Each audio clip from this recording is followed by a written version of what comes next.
Salut, j'espère que vous allez bien. Je fais cette vidéo pour ceux qui se posent la question de savoir qu'est-ce qui se passe après la mort. Est-ce qu'après la mort, on s'en va en enfer ou au paradis? J'ai déjà répondu ici, non. Et aujourd'hui, je vais vous dire ce qui se passe après la mort. Après la mort, il y a trois options. La première option, qui est la meilleure, c'est l'ascension. C'est-à-dire, vous allez aller rejoindre les guides. Ok?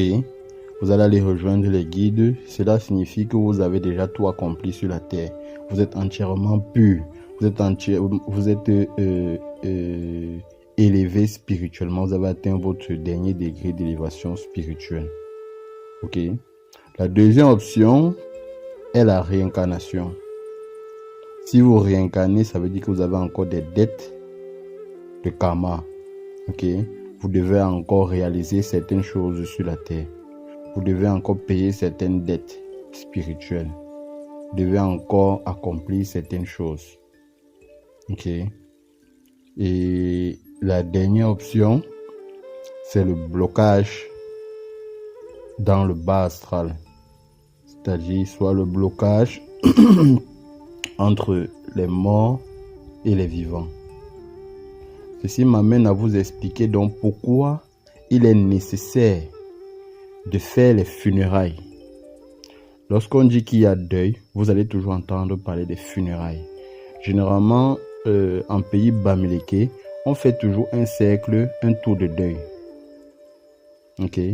On fait toujours un tour de deuil dans le sens contraire des aiguilles. Ceci est un rituel que beaucoup ne connaissent pas. Beaucoup vont penser que c'est anodin, que c'est simple. Or, c'est un rituel. D'accord? C'est un rituel qui se fait pour dire au revoir à la personne qui est décédée, afin de faciliter son passage entre le monde des vivants et d'arriver dans le monde des morts. Ok?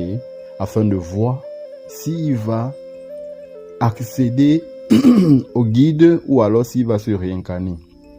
Alors, lorsque la personne se retrouve bloquée dans le bas astral, c'est généralement parce que ces funérailles n'ont pas été bien faites. C'est pour ça que vous allez vous rendre compte que parfois, dans une famille, vous allez rencontrer des difficultés.